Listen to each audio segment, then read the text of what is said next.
Please.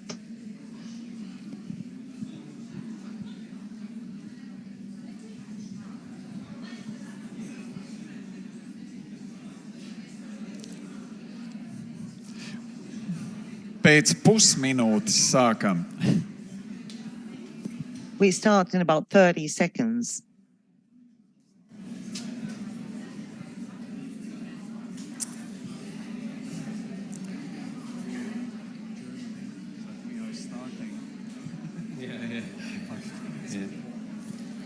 In fact, everyone, I'm going to take a big selfie and you're all going to be in it. So it's up to you whether you smile or not. It's entirely up to you. I'm going to take it anyway. Thank you very much. Paldies. Šobrīd varētu teikt, ka apmēram 90. So, at the moment, I can say that about 96% of you have taken your seats. Those remaining 4% do take your seats. We are very, very glad to see that there are so many people who are interested in health and what is healthy. Those who are interested in learning something new.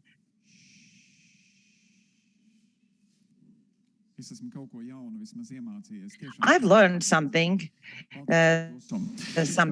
new. Thank you very much for being silent. This is the first time when Dr. Colins Robertson is in Latvia. He's a person who is a scientist, nutrition, and as well as a person who researches physical activity and researches how you can get maximum performance from a human being on high physical loads. And he is the person who pays special attention to making our bodies to serve us as long as possible and as good as possible. So this is the first time he is here, and I congratulate all of us because we are the first ones to hear him in person here in Latvia. Colins, the floor is yours. So that was an interesting one because Ivars told me what he was going to say, but it's still, when he was saying it, seemed a bit different. It seemed to take longer than what he told me he was going to say. But thank you for being here. My name is Colin Robertson. I'm an exercise and nutrition scientist. I've spent the past, it's a long time now, 30 years really professionally working within the human performance, clinical rehabilitation space. Everything from working on 4 Olympic cycles, so Beijing, London, Rio, Tokyo. I've worked with international rugby teams, national rugby teams, premiership football. I've worked in sports development. I'm an environmental physiologist. So I've trained lots of people to climb to the top of Everest, to row across the Atlantic Ocean, to run across the Sahara Desert, to go to the North Pole. I'm currently working with some people who are based out in Antarctica. And I'm training a father and son at the moment who are going to go and tackle Everest next May. So this is a unique one for me because it's the dad, he's 66, and the son, who's 21, very different needs, coming at it from a very different background, and they both want to climb to the top of Everest together. So it's an interesting challenge for me. And just a week ago, 24 people who I'd helped to train and prepare went to Everest Base Camp. So they went up there, which, believe me, is high enough. And even going just to base camp, we have to deal with things like acute mountain sickness. We have to look at nutritional, physical prep, physiological preparation. When I was working as a clinical exercise physiologist, I was working with people who were undergoing treatment for cancer, cardiovascular disease, pulmonary conditions, people who'd had fractures, elective surgery, non-elective surgery, supporting people who needed to have weight loss for operations, weight loss because of their diabetes. So everything you can imagine on a health spectrum. And really, when I look at my career so far, and we haven't even got to talking about the research coordinator role, which I'll explain in a moment, I've spent most of my time either helping people to give the biggest effort they are capable of. If you're going to go to the Olympics and you want to take home gold medal, you've got to be the best in the world on that day. If you're going to overcome your cancer, if you're going to overcome your cardiovascular disease, you have to give the biggest effort you're capable of. There's no difference between the two. It's just what they're focused on. And I've realized that throughout all of those things, whether it's health, human performance, whether it's people who are going to try and get to the top of Everest, what I really do is I help people to get out of their own way.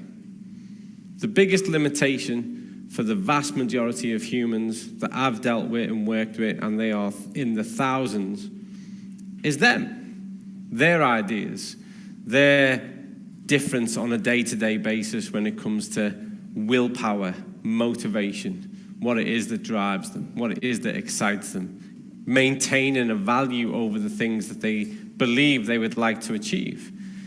And so the common thread in all those areas is helping people to get past themselves. I was very fortunate. This would be 7 years ago. I was invited to become a part of the GM, which is the Greater Manchester Health Innovations research team, as a research coordinator. And that was a project that happened all over the world. And in the UK, we had two places. We had Greater Manchester and we had Oxford.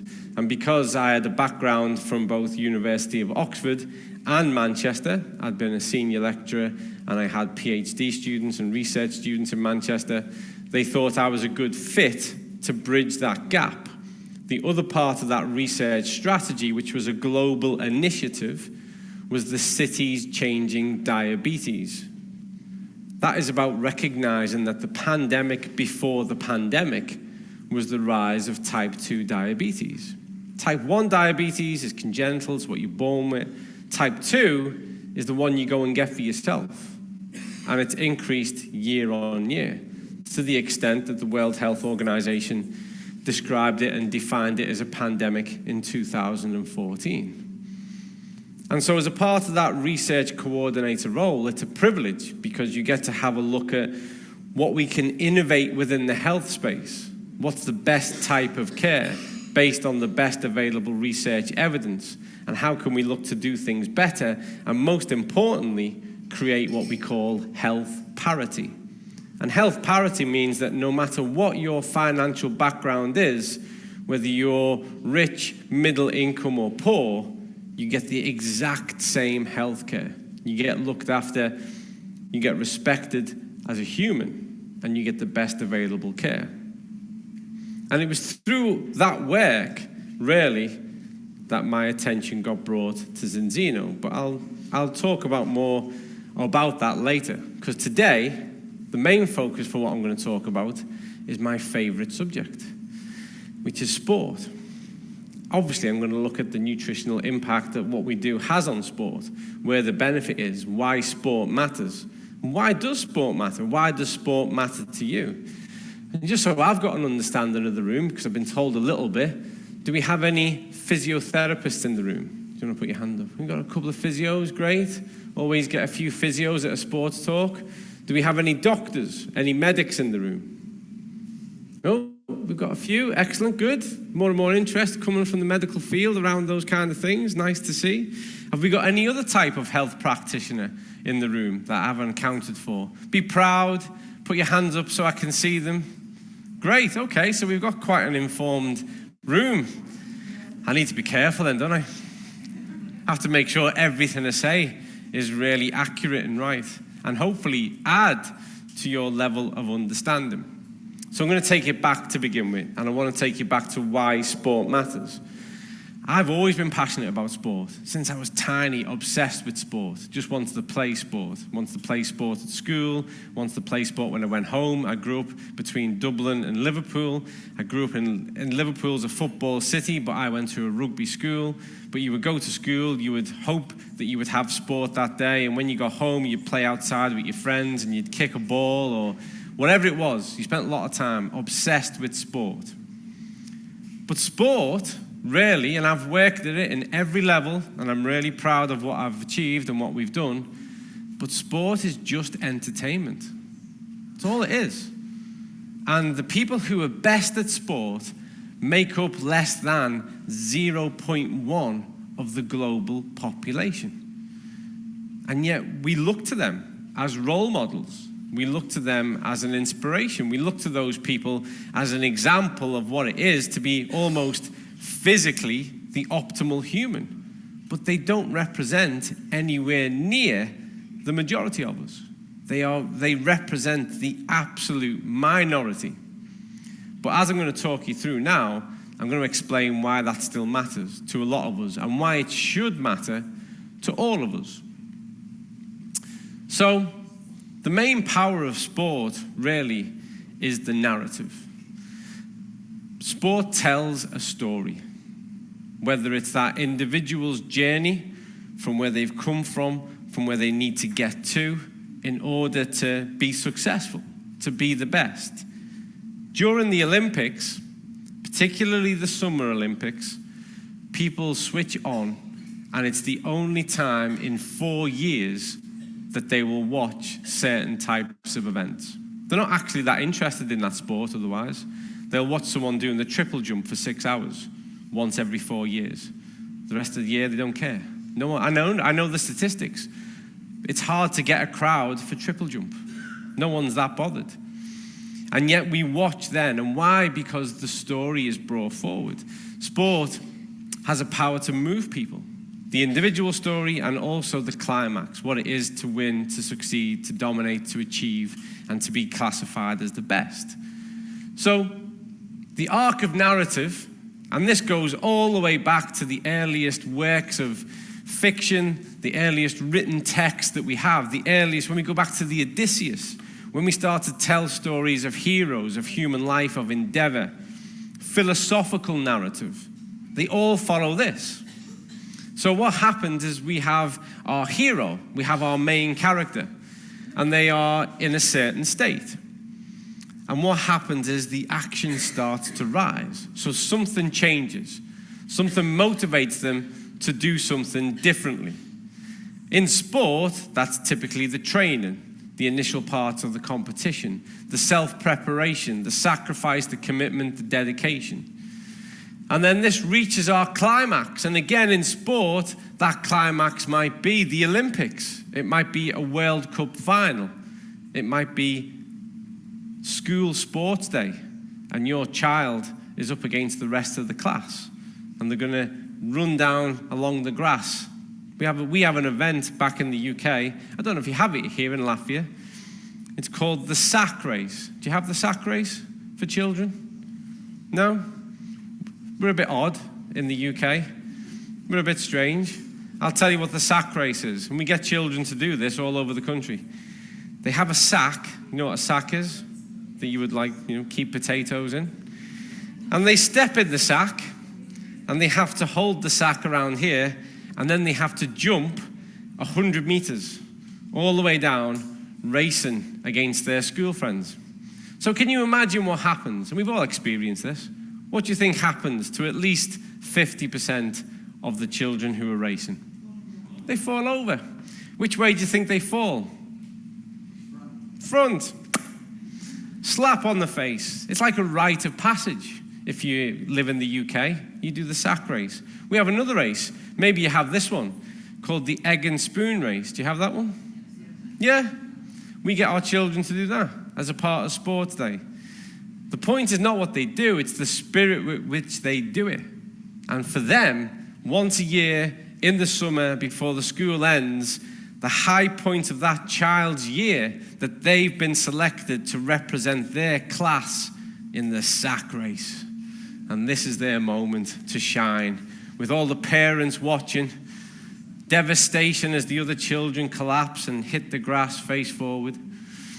And then we have the fall in action and the resolution. And the resolution is what's changed about us, or what's changed now that we've been through this experience. Think of your favorite Hollywood film. This is the arc of narrative. Think of your favorite book. That is the arc of narrative. That's how it works. It's the human tale. And sport does this every 90 minutes, 80 minutes, 70 minutes, less than 10 seconds, well, however long the event takes, you get all of this. And this matters to humans. We've been following these stories and buying into these stories for thousands of years. And the best thing about sport is you get the rush, and then you turn over, you can watch another sport, and you can get the same thing again. And so this is why it matters to us, because it tells us something about ourselves, and we often invest our own aspirations in what the sports person or the team can achieve. And people are passionate about it. Because I'm from Liverpool, wherever I go in the world, people come to me and say, are you a red or a blue? And I know what they mean. Isn't that bizarre? All over the world. The most remote place. And someone will go, are you a red or a blue? You're from Liverpool. That's just because of football.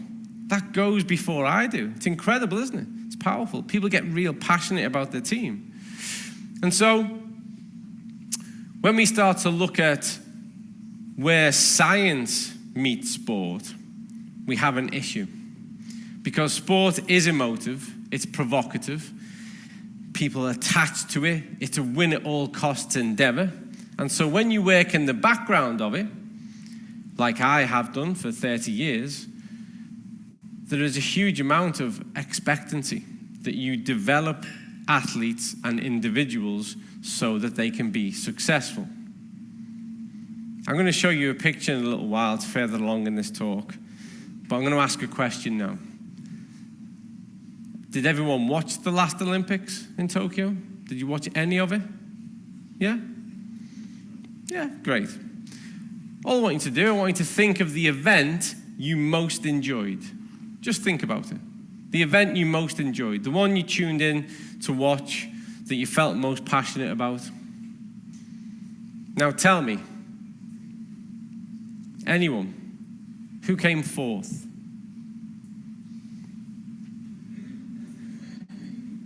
No? No? Basketball, Latvia came fourth. Great. Oh, he came first, and that wasn't the question. Who came fourth? You don't know. And why? Because we don't care. Because sport's about winning.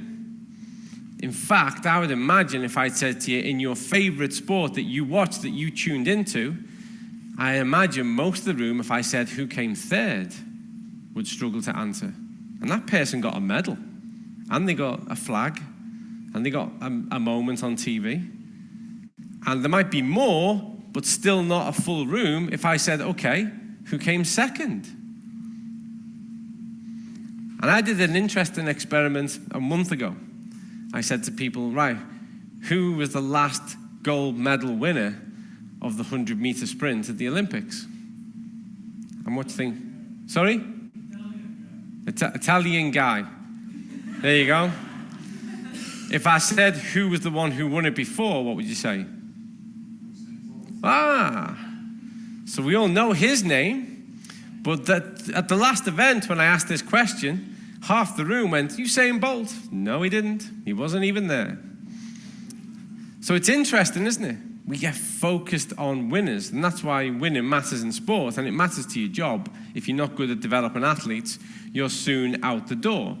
And so for us, working behind the scenes, either as head of human performance, which is a role I've occupied several times, as the key nutritionist, as a strength and conditioning coach, we measure everything in inches, in margins, tight margins, 1%.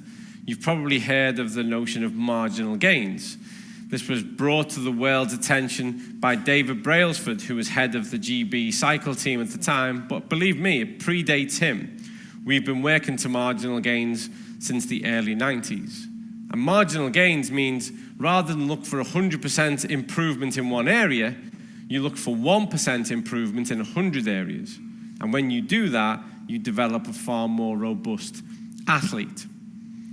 I took the exact same approach when I was working clinically. When I was helping people who've been treated for cancer, who are recovering from their treatment, from chemotherapy, radiotherapy, surgery, I took the same approach. Marginal gains. divide it down. What can we achieve? 1% here, 1% there, 2% here, so that we can look for improvement that overcomes cancer-related fatigue, so that we can look at quality of life, so we can actually, more often than not, my aim was always to have a human, an individual, who was in a better health state after their cancer diagnosis than before it. Same for cardiovascular disease. I don't accept second place. I'm not hardwired that way. I've worked in sport my whole life. I want to win. I don't want second place or third. No one remembers. And so in sport, this is what we do. So we spend a lot of time looking at the evidence and the research. And to be an evidence-based practitioner, you have to have a critical and cynical eye. You have to not only read a research paper and say, that's what we need to do, you have to evaluate the research. I'm going to let you all into a little bit of a secret. Some of you will know because there's physios, doctors, health practitioners in the room. But for the rest of you, I'm going to tell you something you might not have heard before. Not all research that gets published is any good. Some of it's awful. Some of it's terrible. Some of it gets published in research articles that no one cares about. It goes through the peer review, but the people who peer review it aren't a particular authority, and there are problems with the design of the research. And as a researcher, as a research coordinator, as an evidence-based practitioner, you have to read the research with a critical eye and ask questions about it. And this is a good example. So this is a recent paper from 2021, and it's looking at krill oil-dependent increases in omega-3 index, plasma choline, antioxidant capacity in a well-conditioned power athlete. And what we can see here, this is our index, and we've got pre-supplementation. These were the levels of the index, okay? So we've got our krill oil, we've got our placebo group. Krill oil here, when we measured them, less than 5%. The placebo group were around about 5.2. And then they were given the supplementation. And what we have here now is we have that the krill oil, the people who've taken the krill oil, well, they're just beneath 7%, around about 6.7, and our placebo group have actually gone down a little bit, tiny little bit. And so I'd like anyone, we've got physios, we've got doctors, I'd like somebody to interpret that for me. What does that mean? But I'm going to give you a clue. There's a problem with this. What would be if you're not a health practitioner, and you just look at that, what would be the message that you've just learned? Krill oil does what to your index?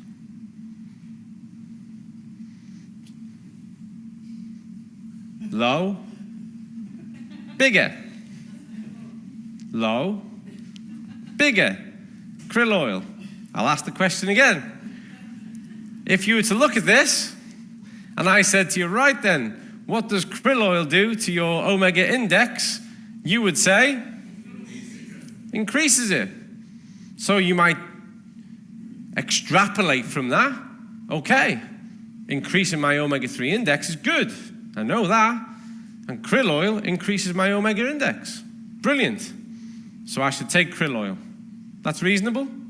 That might be what you infer from the research. No one wants to give me an answer. Everyone's a bit unsure. Yeah? Relax. It's okay. It's a safe space. You can get stuff wrong. You can be right. No one's getting a medal, no matter what you say. So, would it be fair if you looked at this data to say, okay, if I take krill oil, it will increase my omega-3 index? Yes. Work with me, folks. Come on. It's early, I know, but it's a Saturday. Come on.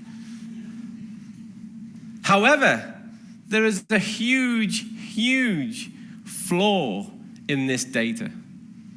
And anybody, and I can see some familiar faces, anybody who was here last night, anybody who knows anything about omega-3 and the omega-3 index will know there's a huge issue with this. What is it?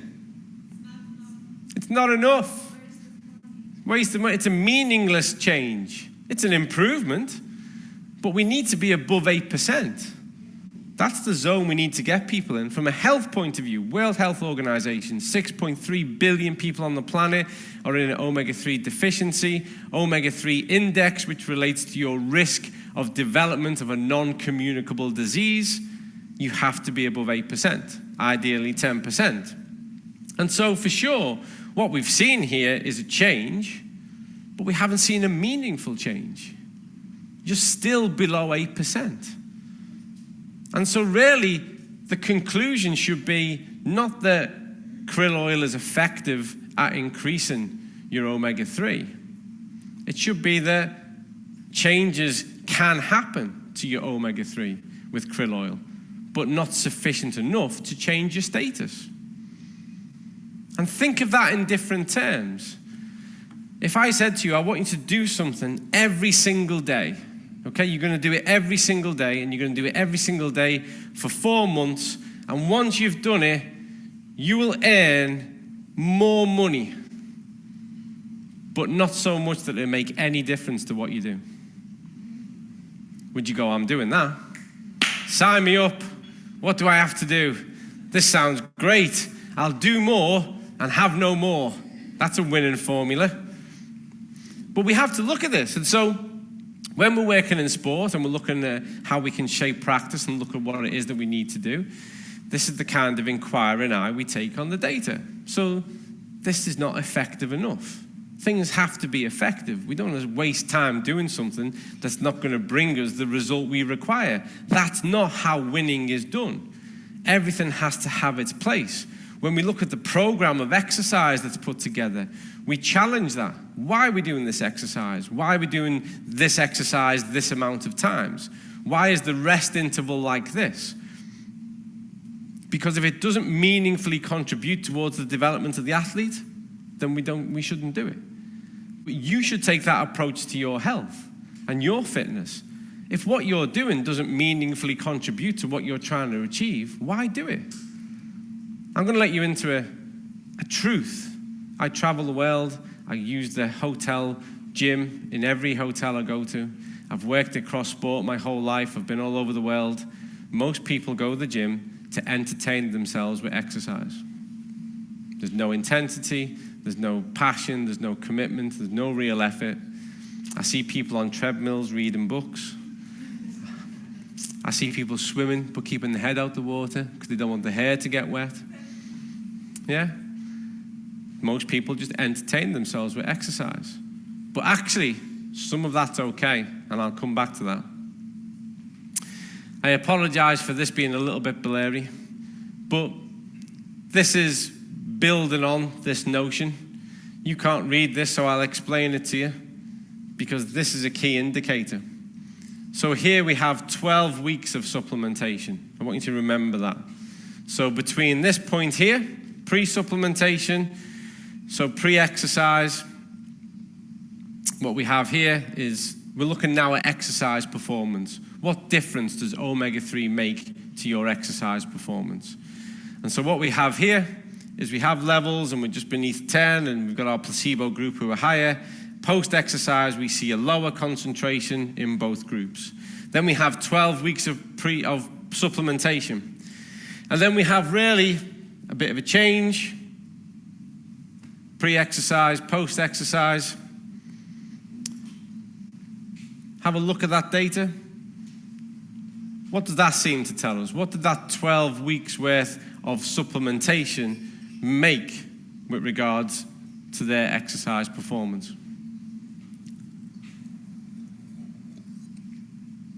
And this is with regards to concentration levels. Concentration levels are vital in the notion of how you can upregulate enzymes to further adapt and develop the muscle to have a direct impact on the oxygen kinetics, so the metabolic factors of the muscle, so that it can actually do more.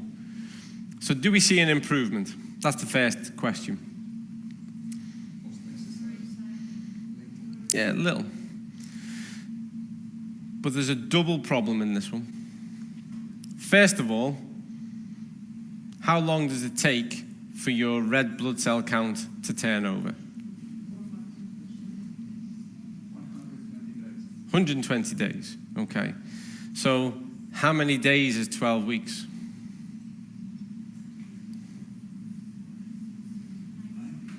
About 84, isn't it? 7 days in a week, 7 times 12, 84, yeah.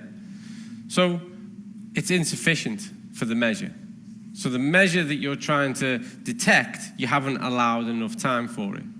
Now it comes to exercise. 12 weeks. What can we meaningfully change in exercise across 12 weeks?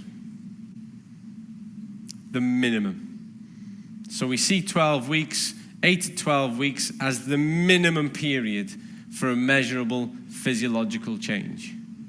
So when we look at this study design again, we see when it comes to the exercise component, we've only allowed the minimum time to detect a change. And when it comes to the more biochemical component, when we look at what we can detect in the blood, we've actually fallen short of the time required to measure a meaningful change. So there's two parts of this research, and I'm taking you through this process for a reason. There are two parts, there are two components of this research that mean that the methodological approach is flawed. They don't understand the question, in my opinion, as researchers, because you haven't got the basics in place. You haven't actually aligned to the basics of the physiology. You haven't given enough time to detect what it is that you want to detect a change in. And there's a lot of research that will very quickly say something works or doesn't work.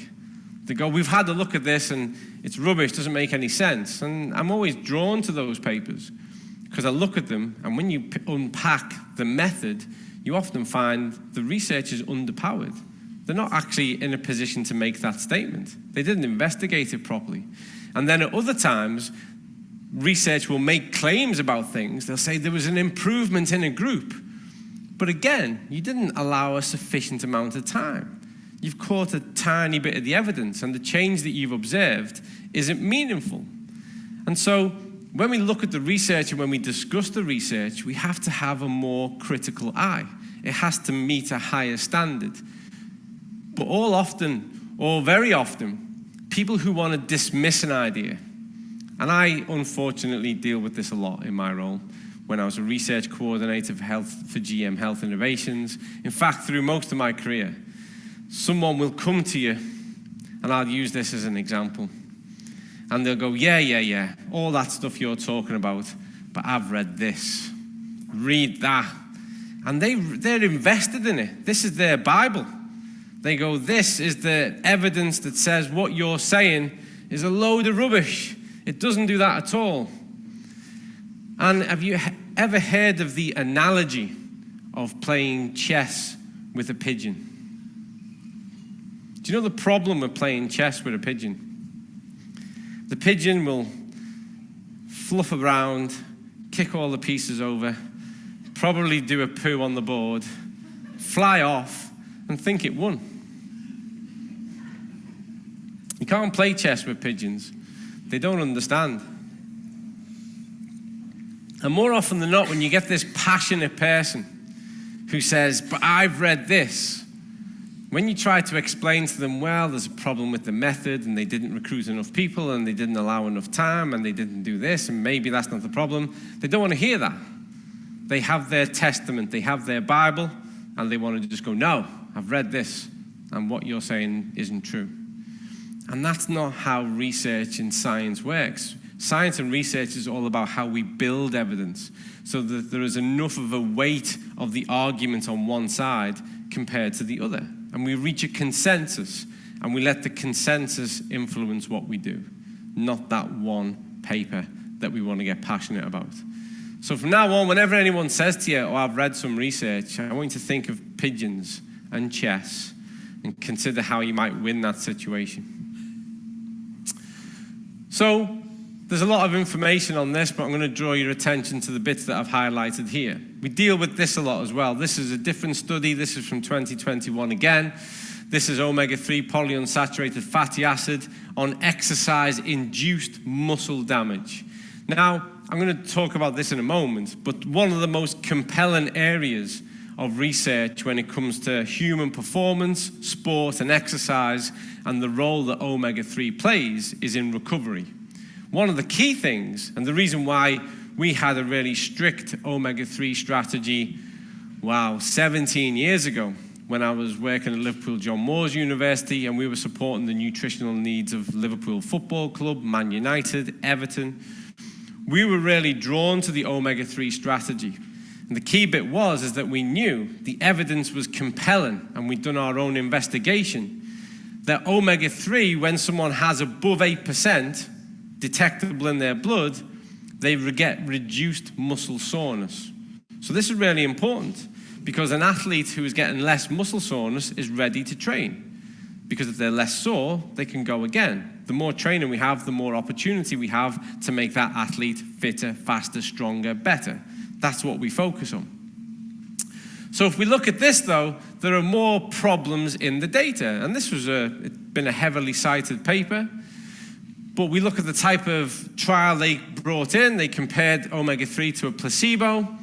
And they looked at peak power. So they measured peak muscle power 24, 48, and 72 hours after the exercise-induced muscle damage. And I can see people shaking heads, probably physios, going, yep, that's how you do it. Really? I've been teaching Physiology 101 to keen, hungry minds who show up at university for their first year for 22 years. And we tell them that what happens is, you're at this point, you do some exercise and all your inflammatory markers go up, and over a period of 24, 48, 72 hours, they come back down and you're back to where you began from. Sounds lovely, doesn't it? When it comes to science, it's almost romantic. It's so beautiful. And that would be true. That's the textbook version. That would be true, were it not for the fact that most athletes actually score 4.4 on their omega-3 index, which means that generally they're in a pro-inflammatory state most of the time, so their inflammatory markers are higher anyway. And when you add height to something that's high, what do you get? You get an increased amplitude. So most people aren't actually in a full recovery at this point, 72 hours. I would argue that. The literature supports it. Most people, because of insufficient levels of index, their inflammatory response is likely to be 86 or 100 hours. So again, we've taken measures to plot a graph, arguably too soon. And what they concluded was that there was no significant difference in peak power output observed between the two groups. But here's the key part now, and I've already told you the answer. The duration of this trial was 4 weeks. Now then, you informed people with all this new knowledge bursting out of your brains. What's the problem with 4 weeks when we want to measure inflammatory markers of response and peak force output?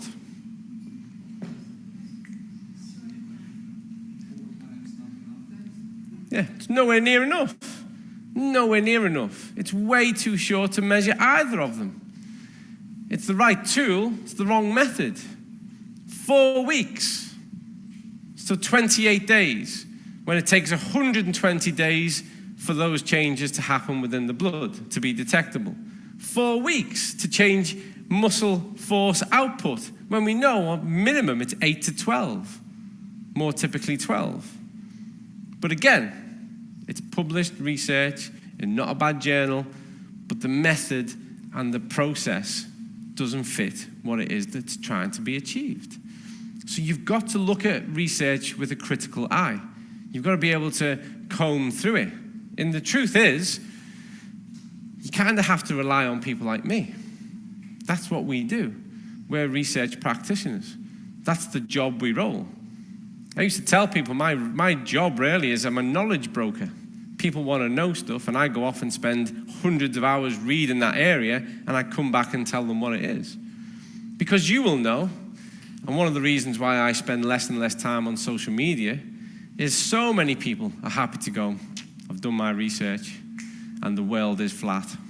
Yeah? I took a flight. I went to Spain. When I was up there, couldn't see any curve. I conclude the world is flat. Yeah, I've done my research. The phrase, "I've done my research," typically means you spent a lot of time making sure you're like a confirmation bias. You go and look at all the stuff that agrees with your point of view, particularly if you're on YouTube, and then you come back and say, this is definitely how it is. And just to put that in context, and the medics in the room, and the physios in the room, and the health practitioners in the room will appreciate this. To train effectively to become an independent researcher takes a minimum of 12 to 15 years, and then the rest of your life becoming any good at it. You know, there's a thing that's called imposter syndrome, and I remember it well. Being stood in the Sheldonian Theatre at Oxford University with your gown on and being given your certificate and looking at all the people and your friends and family and thinking, they all think I know this. They all think I'm like clever now, and I don't feel like I've got a clue. Thanks very much, and you walk off. It's imposter syndrome. You have the title, you have the position, but you learn how much you don't know. And then what kicks in is all the processes and the years and years of continued hard work and labor, doing the research, reading the research, refining your skill, becoming better and better at it, continuing to learn. That's the key part. And none of it, not one scrap of it, involves looking at YouTube, Facebook, or Instagram, promise you, or taking short flights and convincing the world that the world is flat. So, muscle soreness was significantly lower in the omega-3 versus the plasma group at 24 hours. Now, this is interesting because, as I've already said, the structure of this study isn't powerful enough to make the statement it wants to make.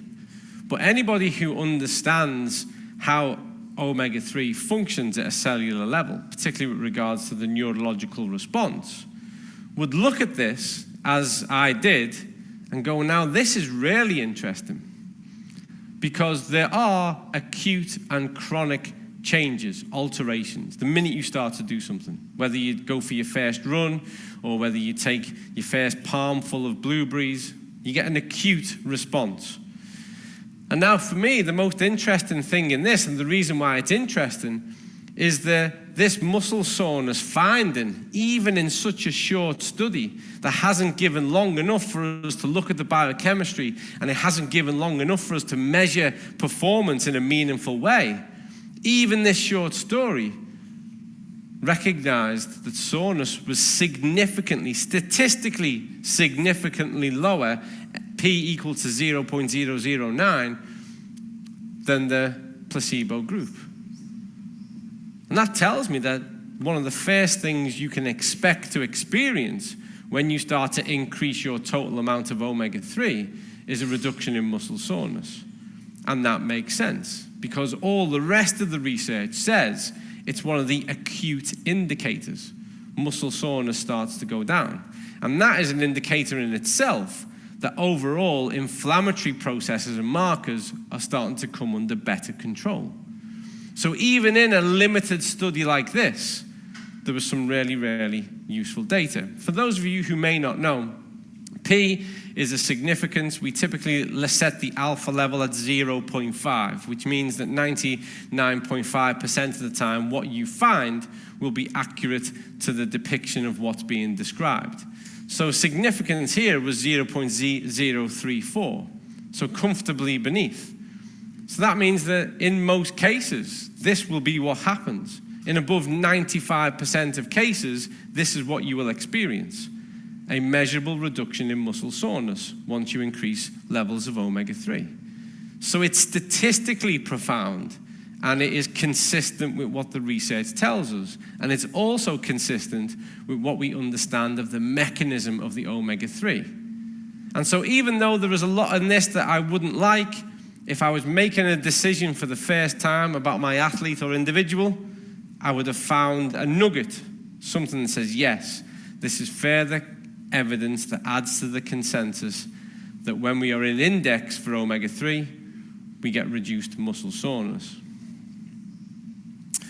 So here are the fundamentals that you need to look at whenever you're considering the role of anything in the context of human performance and exercise.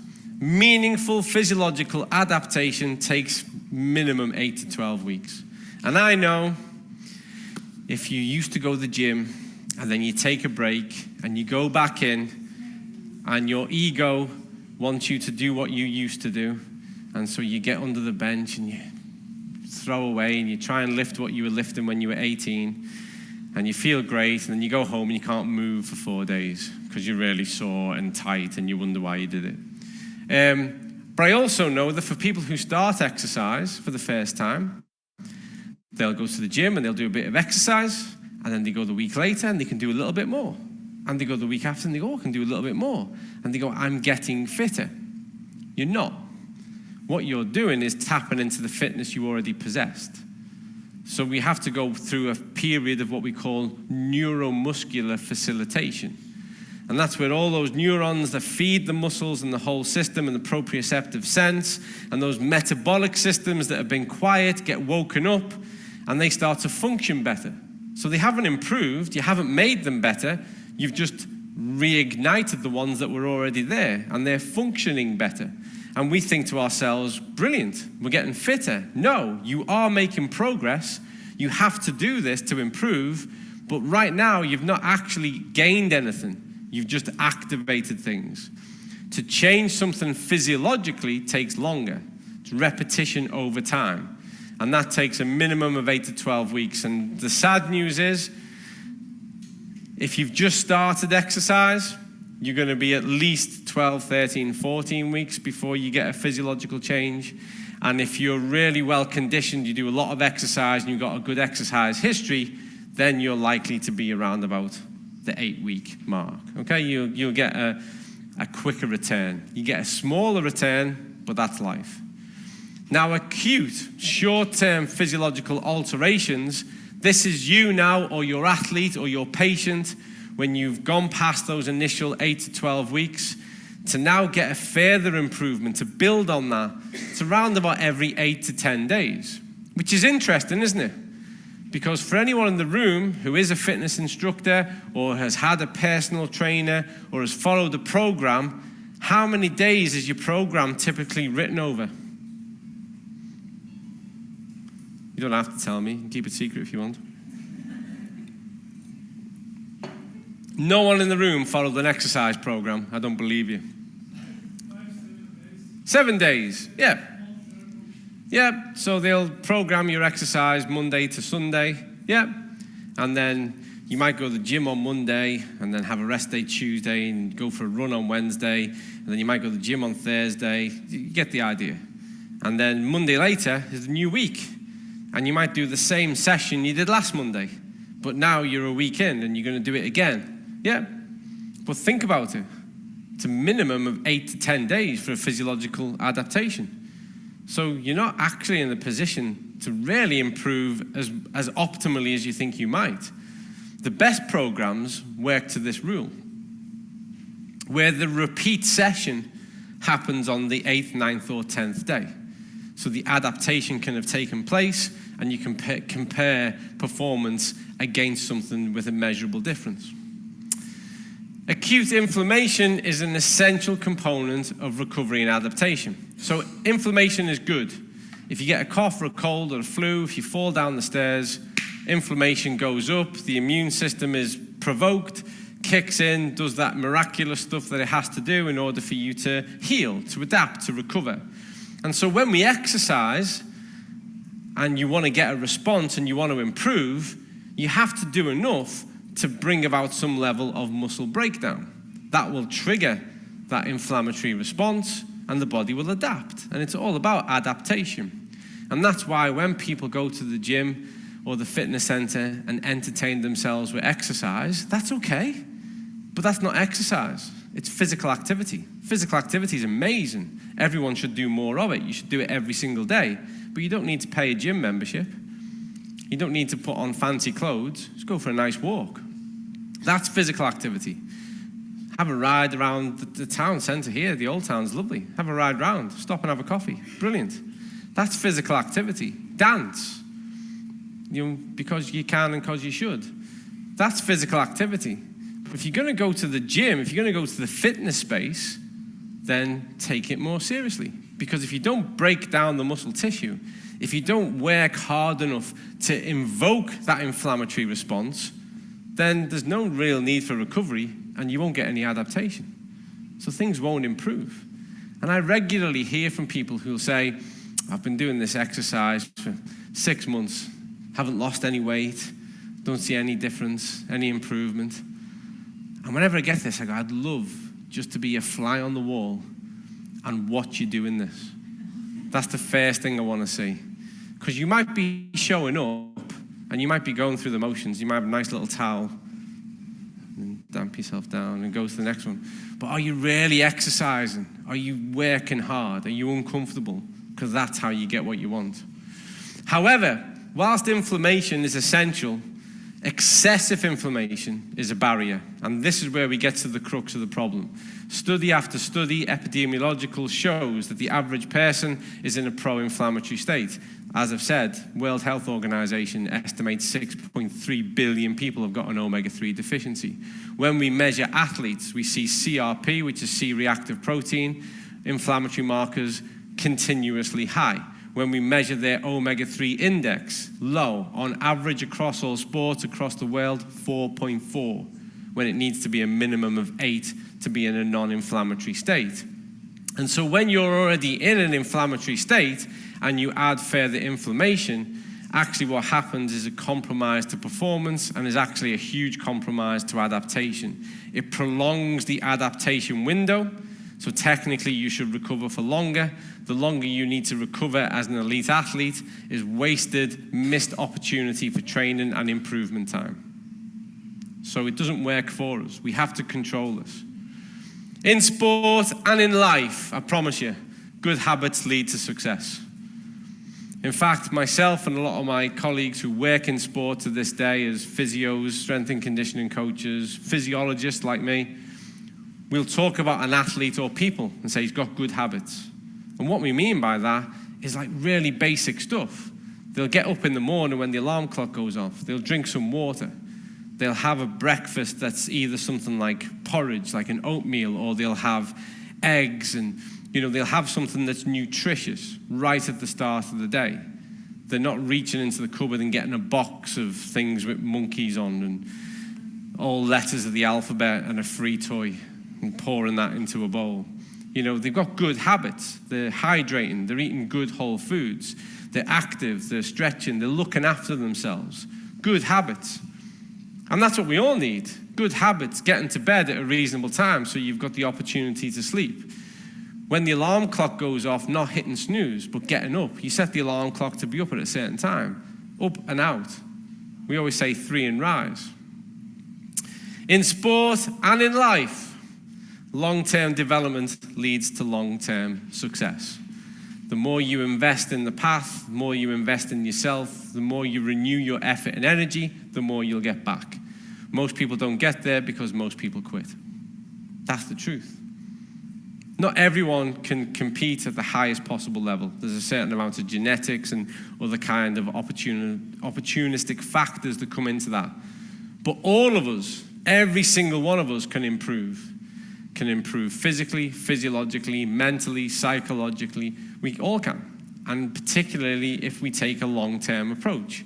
Not about what we can achieve today or this week, but it's about what we achieve today and this week and how that contributes to what we want to achieve overall.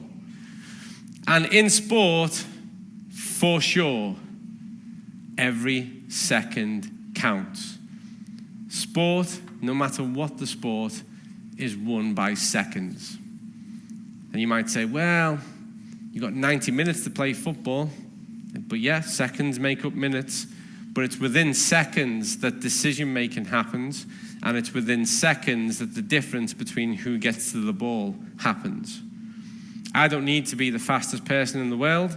On a 10-meter sprint, I just need to be half a second faster than you. I get to the ball. And then the faster I can cognitively process information and make a decision, then I'm the one who's got the opportunity to shape the next phase of the play.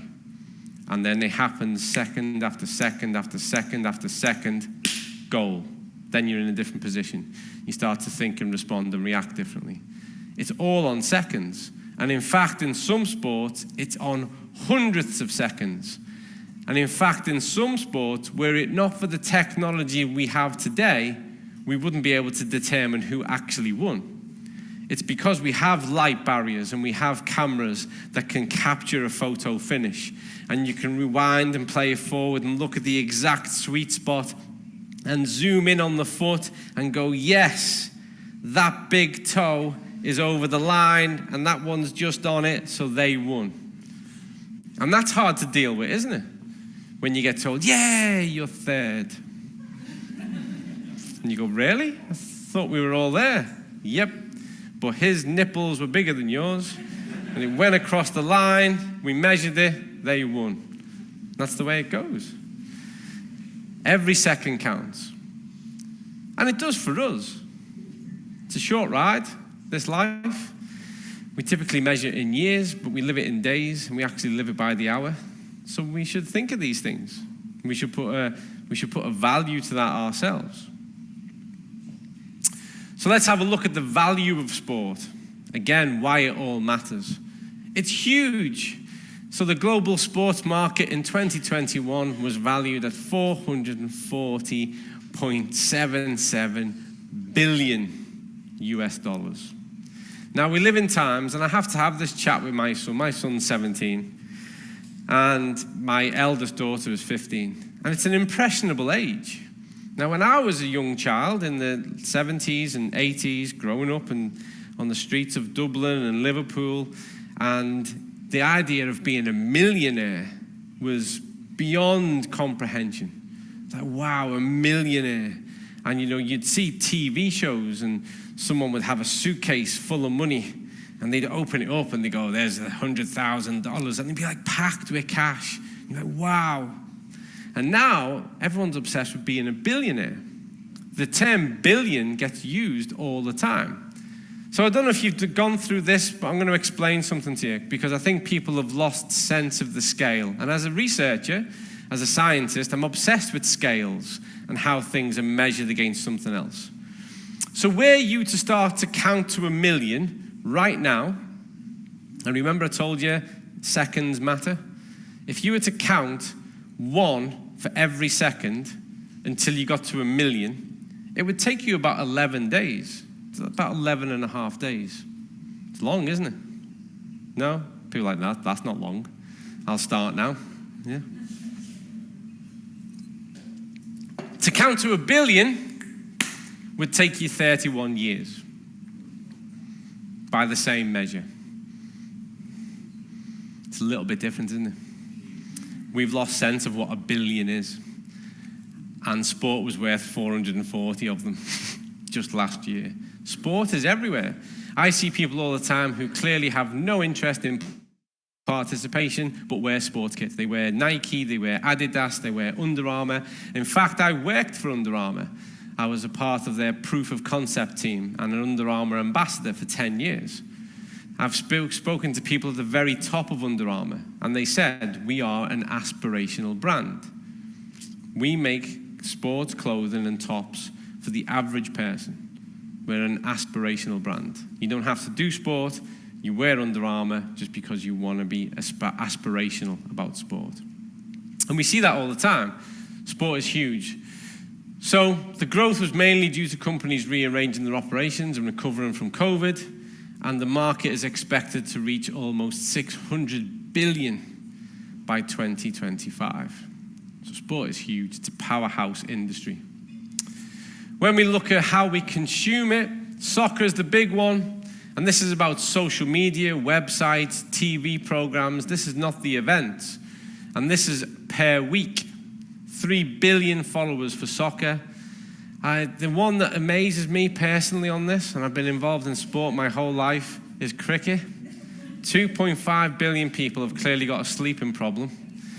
And they tune in to get some sleep, but each to their own. Basketball, 2.2, field hockey, rugby, American football down there with 410 million. Golf down there at the bottom. But we see hundreds of millions, billions of followers on a weekly basis. And now we look at the games. FIFA World Cup, maybe not this year, 3.5 billion people tuning in to watch it.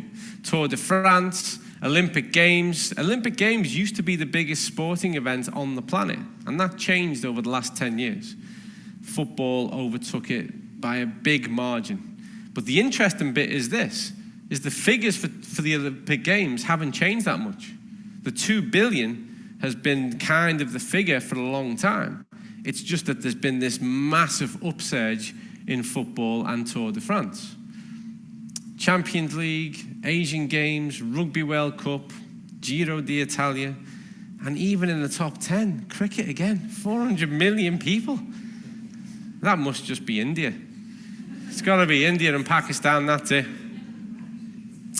But you can see, can't you? It's fair to assume when you're out and about in society, it's fair to assume the person next to you has an interest in sport. There are 7.8 billion people on the planet, 3.5 billion are watching football. So it's fair to assume, hence when I go back to the beginning, when I show up in a country and they go, oh, from Liverpool, red or blue, straight away, it makes complete sense. Because sport is so powerful, it has an impact on your life every single day, whether you know it or not. It's used for advertising, it's used for key messages, it's even used politically these days. And where we're at in the world now, and I think this is largely to do with something I think is good, through social media, there's far more of a sense of togetherness. News travels faster. We understand people and culture and places more automatically now. You used to guess and have these ideas of what other countries were like. And actually what we've come to realize now is we all have far more in common than we do that divides us, which is powerful. But throughout that, there is also this thread, and you all know it, there's a lot of fake stuff as well, isn't there? No one ever took the selfie where there's a big tomato ketchup stain and the hair, and they go, yeah, that's the one I'm going to put on Instagram. Yeah? It's always the perfectly posed, who's in the background, and then they got filters, and it all goes on, and everything looks rosy. And because of that, authenticity has become so more valuable to people now. People want to know that what they're following, what they're investing in is the real deal. And we experience that as a product manufacturing company. People want assurances about the authenticity of what you say and what you do and your practices. And the next thing was hugely powerful. This can show you the actions and the power one sports person can have. And it was this. When he swapped, I didn't like him up until then, now I love him. True story. When he did that, stock price of Coca-Cola went down by $1 billion that day. When he sat at that press conference and he moved the Coke away and put the water there, the stock price of Coca-Cola dropped by $1 billion, and they haven't fully recovered, believe it or not. Because an athlete, a football player that adults and children idolize said, I don't drink that rubbish. And so hundreds of millions of people around the world went, then neither do I. And that's the power of it. And the reason why I loved him for this is because in the 90s, I don't know if you know this player or not, there's a very famous UK footballer called David Beckham. Have you all heard of David Beckham? I love David Beckham, and I'll tell you why. He was a great footballer. I think he conducted himself well, but he was a brilliant footballer, and he's been a good ambassador for the game. He encourages people into sport. He's quite a humble guy. He spends a lot of time, he's prepared to get his hands dirty and get involved. I think he's incredible. But in the 90s, he did an advert for Coke's competitor, and I detested it. Because when you're working in sport and a high-profile athlete is aligned to a brand that is actually anti-sport, really, it's so hard to overcome that. When you're dealing with athletes who are on development pathway and you're saying, right, I've got your nutrition list, you can't drink Pepsi, and they go, but David Beckham does, and he's one of the best in the world.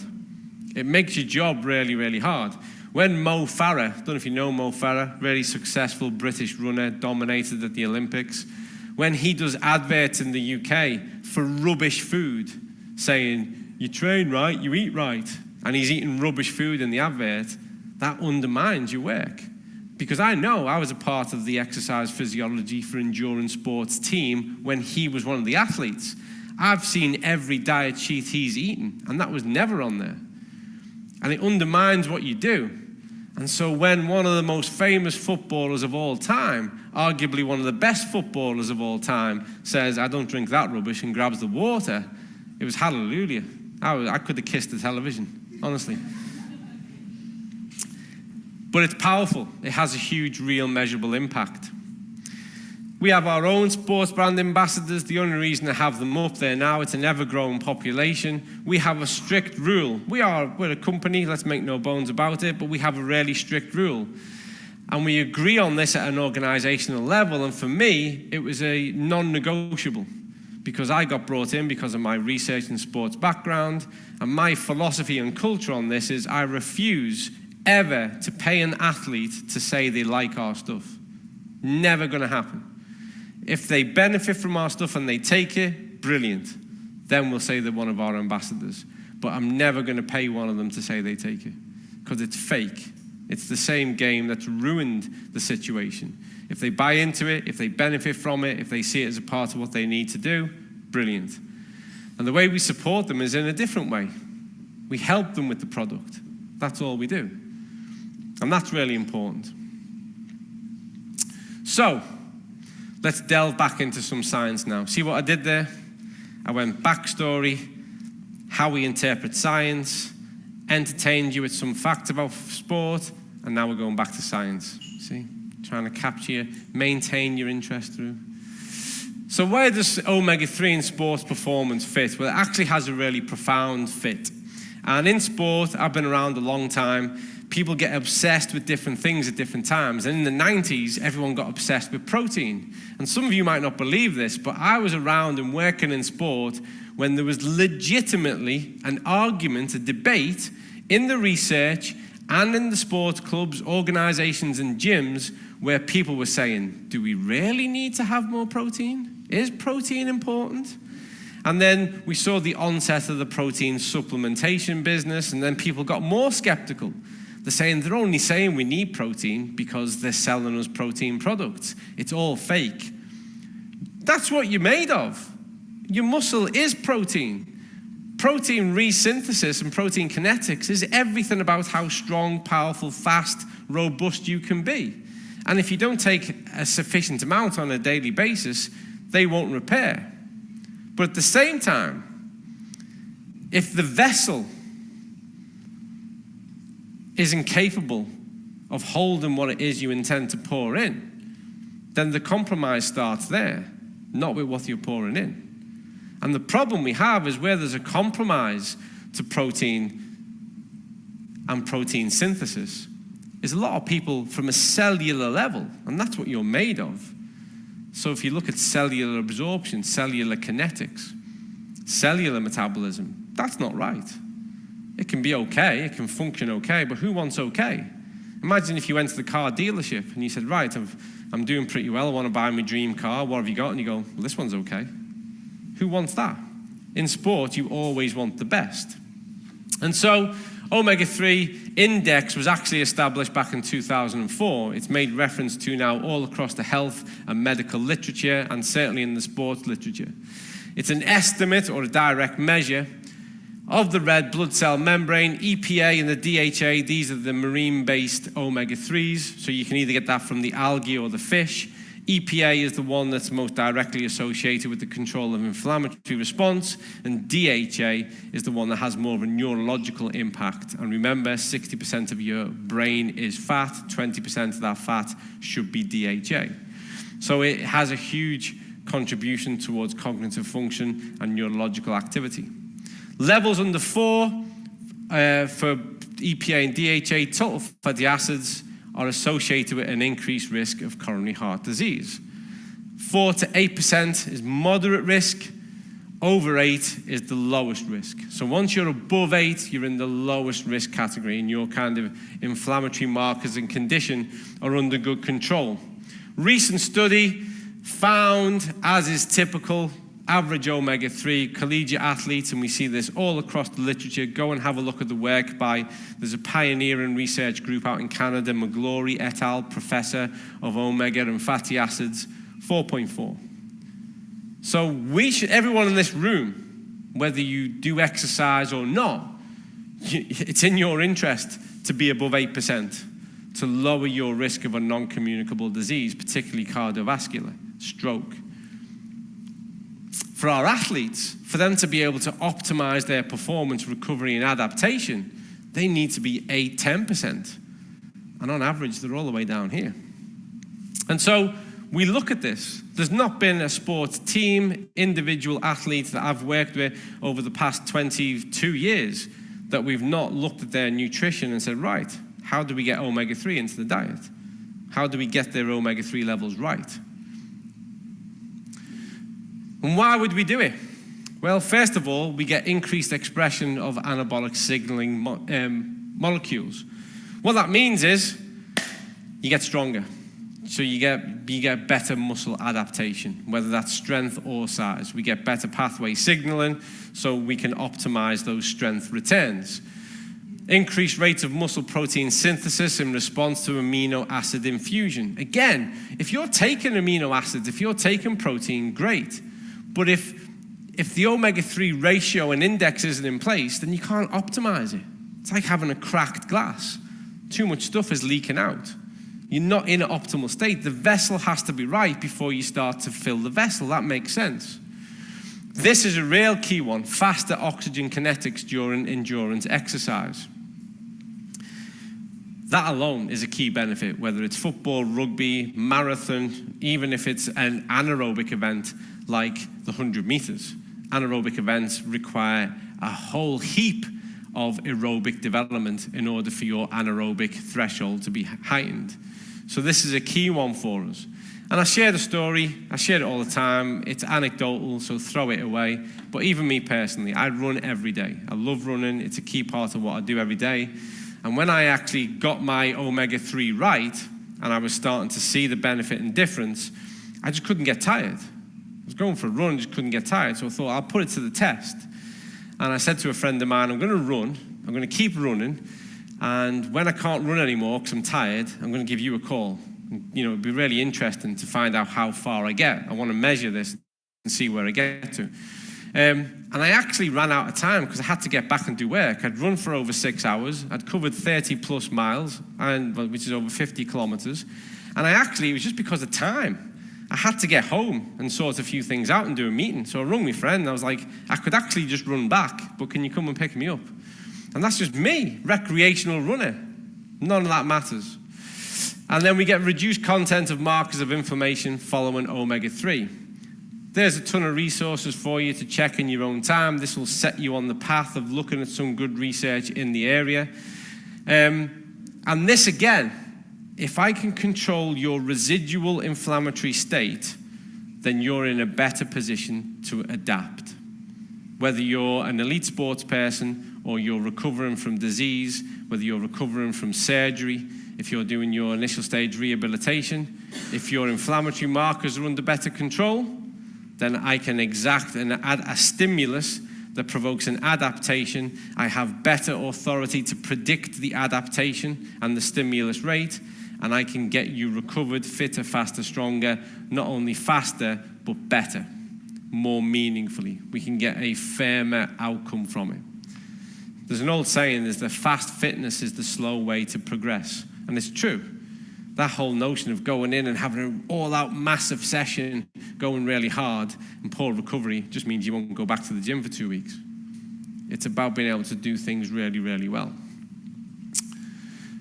A recent review of the literature, so this was more of a kind of systematic review, suggests that omega-3 fatty acid may enhance recovery from physiological stress. So this is a key if just straight away with my sports head on, okay, this is a key enabler of a recovery from physiological stress. Everything we do in human performance evokes physiological stress. So if this is going to help, and this is from a review paper, and we rely on review papers because they capture so much more of the evidence and lead us towards consensus. And elements of cognition, such as reaction time. So let's go back to that footballer.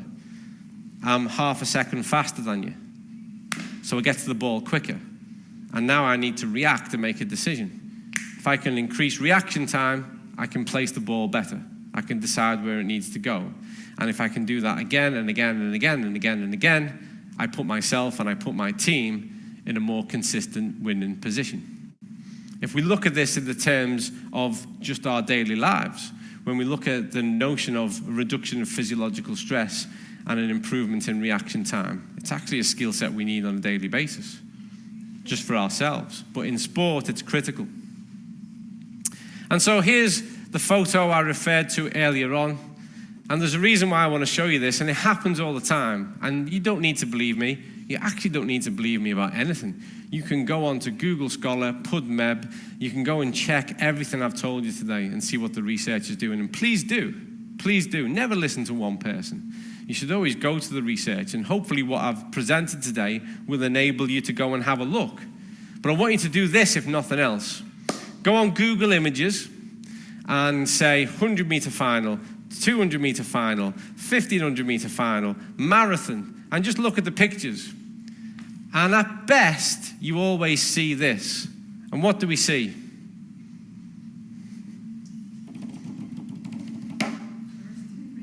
First three. 1, 2, 3. Why do we see 1, 2, 3? Medal, medal, medal. Bronze, silver, gold. Winner. First loser. Second loser. Each of those medals cost around about 5 million to get. When you look at the cost of training, supporting, nurturing, developing an athlete over that period of time, sadly, 4th place, 5th place, 10th place costs you about 5 million as well. But these are the ones who get in the photograph. So imagine how irritating that is when you're out and about and you socialize and you meet someone. They go, what do? You go, I'm an Olympic athlete. You go, really? What event? You go, 100 meters. Great. I've been in the Olympics. Have you? Really? Google. Can't see you. Yeah. I came 4th. Yeah. You can't see me, but if you were able to zoom in just down there, you might just see the tip of my trainer. Anyway, back to the important stuff. So, gold for the women's 100-meter final in Tokyo. Incredible. Look how close now the women's performance times are to men. Yes, men are getting sub 10, but it's, what I really love is when you meet men and they have like these rubbish conversations and they go, yeah, but I could probably race against the women. You go, no, you couldn't. You really couldn't. They would just destroy you. It would be the most embarrassing thing ever for you. But because you've said that, I'd love to watch you try. And so gold was 10.61 seconds. 4th place was 10.91 seconds. So the difference between being in the photograph, not only being in the photograph, but being in the photograph and being on the podium was 0.3 seconds. Hard news. But that's not where we stop. Marginal gains. My job is to be a little bit more sophisticated and intelligent than that, drill it down, look at what really matters. Reaction time for gold, so when the gun fires, reaction time, 0.15 seconds. 4th place, 0.158.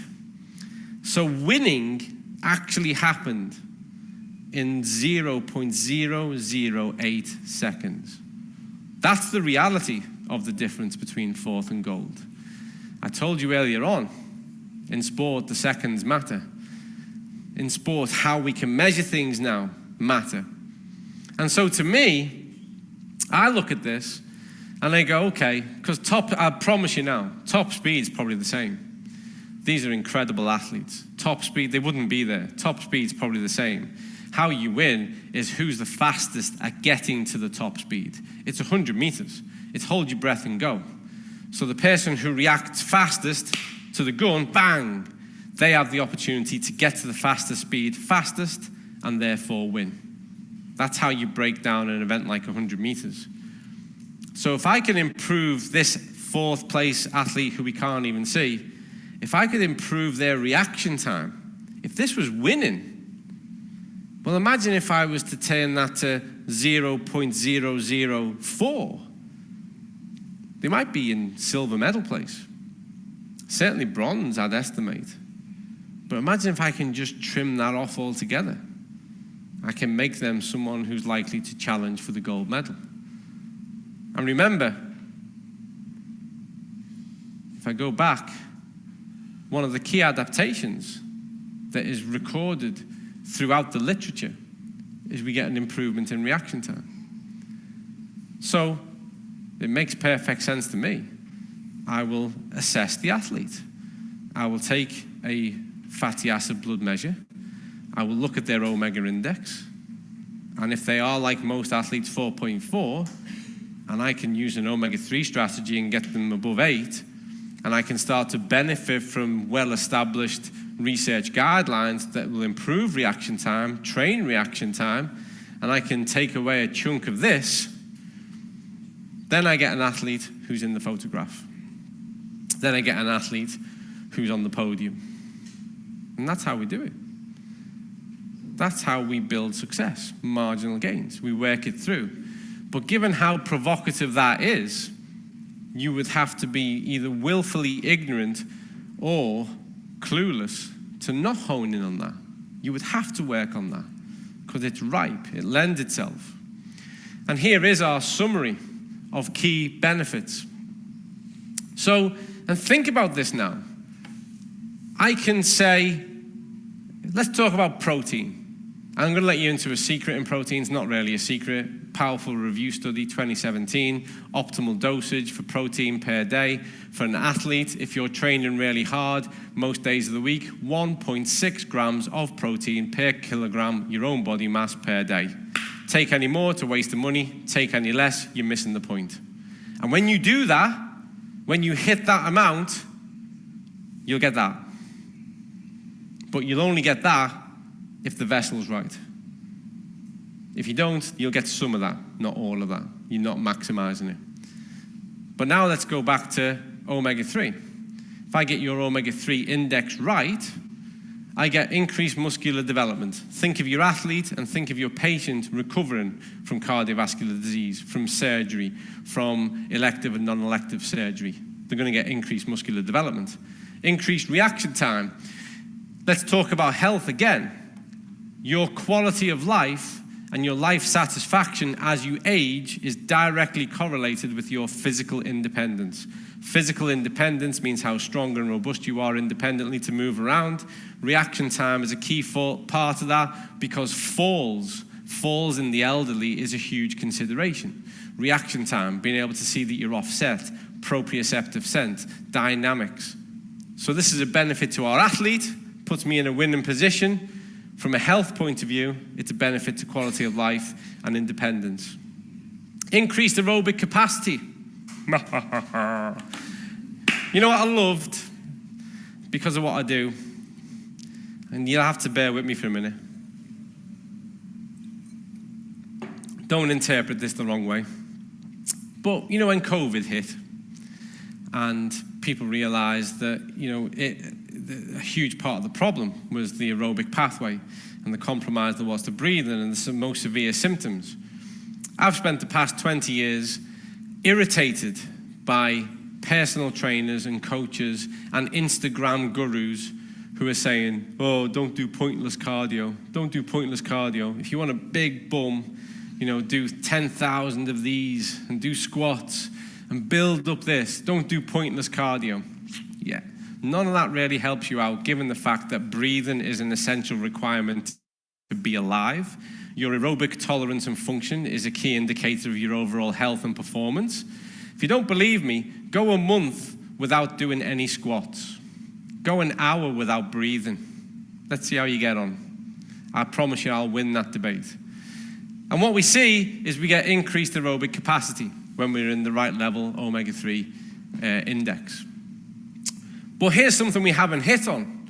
Not only do we get increased muscular development, but because we've got our inflammatory markers under control, we get decreased muscle breakdown. So we exercise and we elicit that damage to and without going into muscle anatomy, you have this like Z line between the muscle, and when you break down the muscle of the Z line, what you'll get is an activation of creatine kinase, which goes across, your inflammatory markers go up, And we know that the muscle has been, the sarcomere has been sufficiently inflamed and damaged to prompt the body to adapt and do something differently.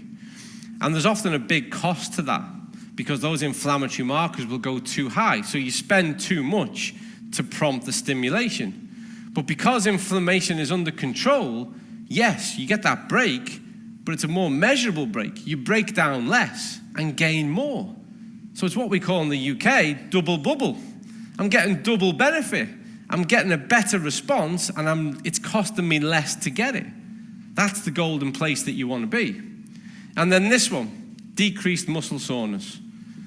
An athlete, an individual who is not sore, who is ready to engage, who's ready to exercise, is ready to be active sooner, is an athlete that we can adapt more. We have more opportunity to improve them because that soreness can get in the way. Sometimes it's called DONS, delayed onset of muscle soreness. For some people, it can be quite debilitating, really sore. If we can minimize that or eradicate it, we've got an athlete, we've got an individual who's ready to do more. And by doing more, we get more. It's as simple as that. And I'll leave you with this quote about sport by the great Jesse Owens. It is about the effort that separates the winner from second place. But winning takes a lot more than that. It starts with complete command of the fundamentals, and then it takes desire, determination, discipline, self-sacrifice, and finally, it takes a great deal of love, fairness, and respect for your fellow man.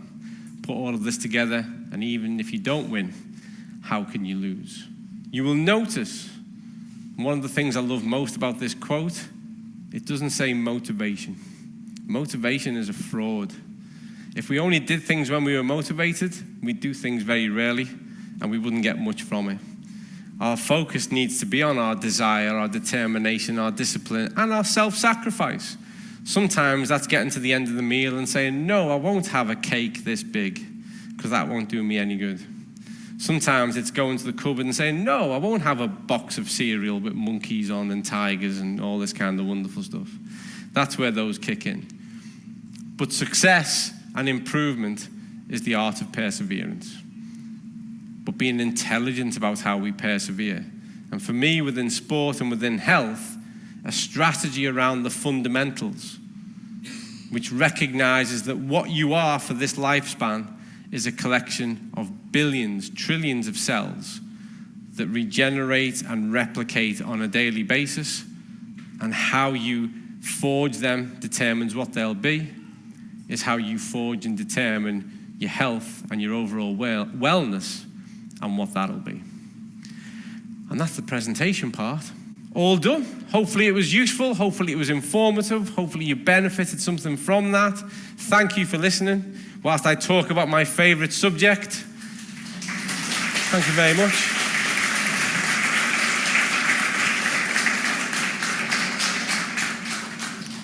Thank you, Colin. And now we have time for questions. Who's gonna be the first one? And just before you do, so long as it's about sport, nutrition, and even a bit of health, I'm okay. But don't ask me questions about, I don't know, TV shows, Elon Musk. I have no idea. Yeah. Thank you. I run every day as well. This morning was 690. If you need me for any research, I'm ready. Superb. And what is your warm down routine? Oh, right, okay. So this might be a language thing, but I actually pick up my students for this.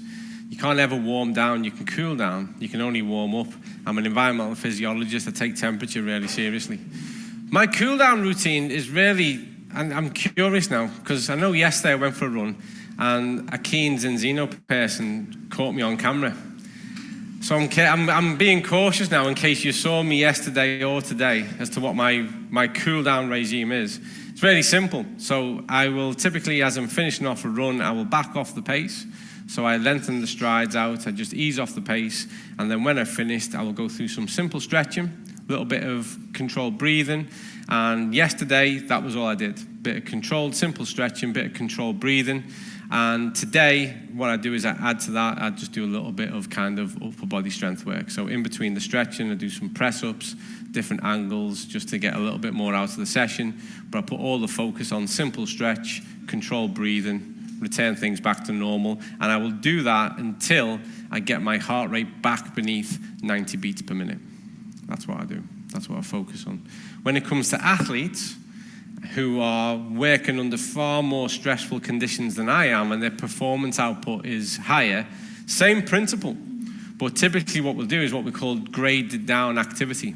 So if you've got a competitive athlete and say someone's just done sprint efforts and they've been doing practice and sprint, there's a lot of mechanics that have been under a lot of load there. So what we'll do is we'll extend the cool down period just to do some more activation around the hips and offloading those muscle dynamics. So simpler, more gentle contact, kind of releasing the energy out of the muscle, and then take that into stretches, controlled stretches, and breathing again, whole body.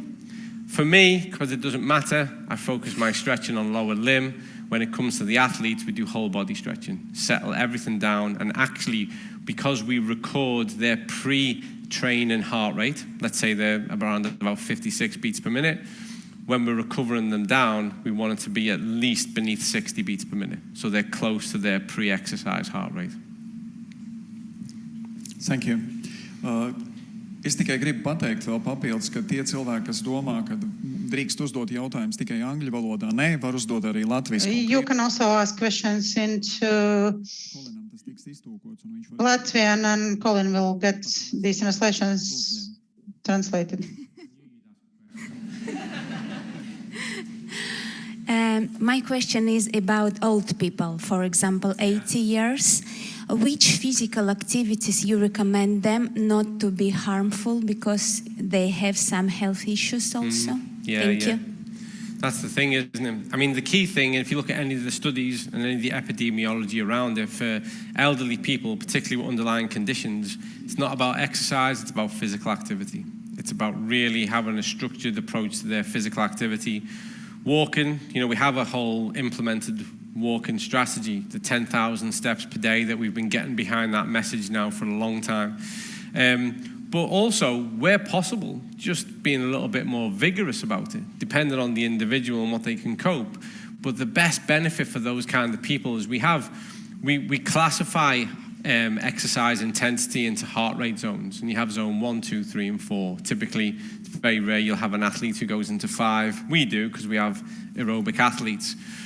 But the best benefit for that population is predominantly 80% of what they do, zone 1. So being really active, moving about, walking, brisk walking, doing activities of daily life, making sure they get involved in things at home, gardening, and then a little bit of zone 2. And zone 2 could be a little bit of kind of dance. They might go and do some Tai Chi, some yoga, some stretching, something that's going to add a demand to the system, but very controlled demand to the system, and never put them in a position where they're vulnerable or they can lose control of what they're doing. And that they're not going to actually provoke such a stimulus that has such a magnitude that it suppresses immune function. Because exercise we haven't hit on that today. And for our elite performers, we're playing a trade-off. We know we go to a level where we're actually compromising immune, but we want the performance gained because that's the level at which the winning is done, and we try to be really clever with that. But for us, we should never do that. There's no benefit for us to do that. It's all risk and no gain. For the general population, our exercise should add vigor and joy to the day. And then for a more complex population, aging with underlying conditions or comorbidities, activity is key. And then just that little bit of what we'd call zone 2, something like Pilates, Tai Chi, yoga, a little bit of dance, just something a little bit more, so we get those benefits of increased oxygen kinetics, more muscle activity, and a little bit more weight bearing on the system, which we know enhances the skeletal system itself, either in the preservation or the promotion of bone density, which is a key attribute to, again, staying physically independent, and muscle dynamics. So just really gradual.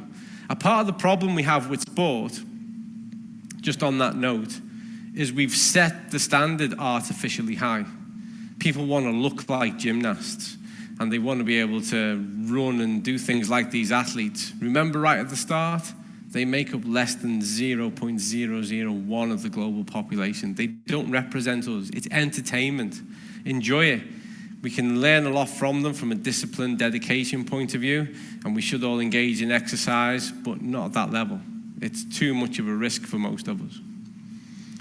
So that kind of answered your question, and then I went right off on my own and talked about what I wanted to talk about, like a politician. Thank you. Jāni. What are the evaluation methods that you use the most for the athletes to know that omega-3 fatty acids help? Well, for athletes, it's different to general population. That's a really good question. Thank you. So for general population, obviously, we're Zinzino, so we make the omega. We look at the 11 essential fatty acids blood profiling. That's the test that we do, so an individual can assess their own fatty acid profile and see whether or not they're in index and what their cellular ratio of the omega-6 to the omega-3 is. That's what we do for those people. Well, we do that for athletes as well. That's the big data for the athlete. But then because we can, and because we can gain more useful information from it, we do look at how that correlates to other factors of inflammatory markers. So typically, because it's an easy measure to take, to be honest with you, because you've got to be practical, we will look at C-reactive protein. But we will also look at creatine kinase, which is an indicator of damage at the muscular level. So these are the kind of measures that we take, but what we do is we use that fatty acid profile as the foundation, the background, and then we look at how those CRP, those C-reactive protein, those creatine kinase measures change over time and how they correlate to the changes in index and cellular ratio.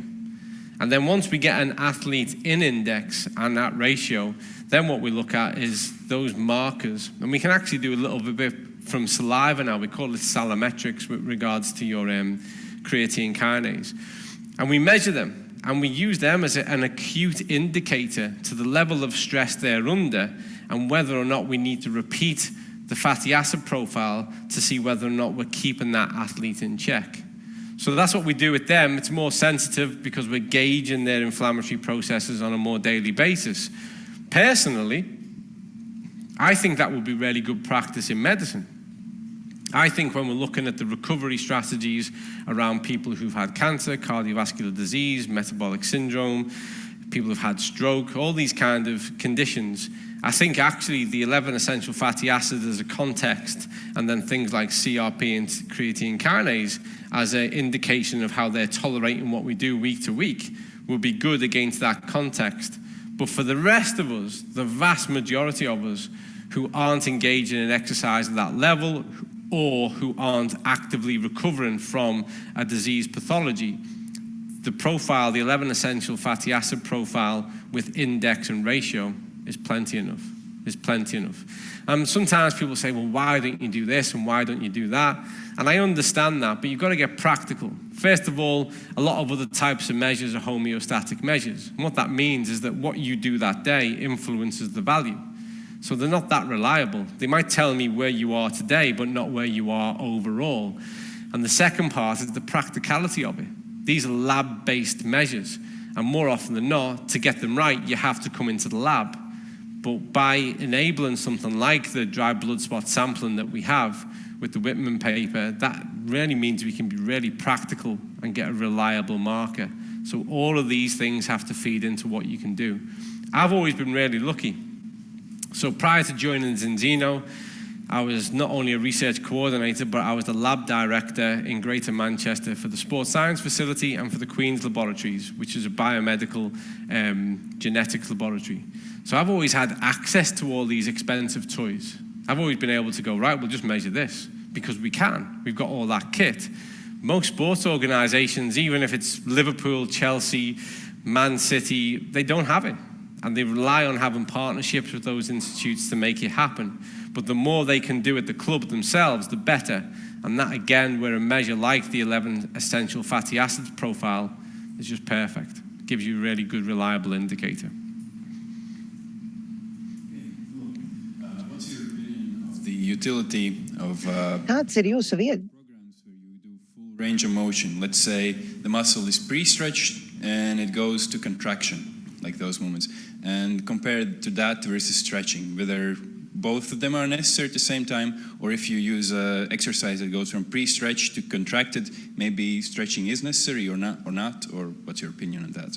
I mean, I always think, I appreciate the question, and this discussion and debate goes on and on. And this is more from experience now from science, because the debate continues to rage in strides. It's a bit like when we look at, pre-activation with regards to how we will train someone, or when we look at eccentrics versus concentrics, and which is kind of where you're heading with this. In truth, and this is going to sound like a really weak answer, it's a combination. You should never be bound into one type of training modality, and you should always know why it is that you're going to employ something like that. So the pre-activation stretch beyond range, within range, it can fit perfectly well within a conditioning training session. So to put that into context, rugby, which to this day I still think is the greatest sport on earth, but when you're developing a rugby athlete, you're developing an athlete who has to do all the things a normal athlete does, but has to encounter the equivalent of about 20 car crashes every weekend for 80 minutes when they go into full contact, repeated effort, getting smashed up. And so conditioning for that athlete, if I only look at range of movement, it's like, well, that's great. That's the active range of movement. But the fact is his opponent is going to try and put his arm right over here. And so that's where that extended activated stretch comes into its own, because I'm going to develop proprioceptive sense in a broader range, which is going to activate the defense mechanisms between the Golgi tendon organ and the muscle spindle, because I want that whole system to protect itself in the worst possible outcome. And so that kind of training then is perfect. And also, a lot of training is based on the idea that when everything goes right, this is what will happen. Do you know that most track and field athletes, this is a bizarre statistic and it's true, do you know where they get most of their injuries? After the session, when they're walking back to the car. And you know what happens? They've trained, high stimulus, high engagements, they go through all of this kind of stuff, and then they're walking back to the car and they've got the bag and all the rest of it, and there's a curb and they don't notice it, and they step down and pop.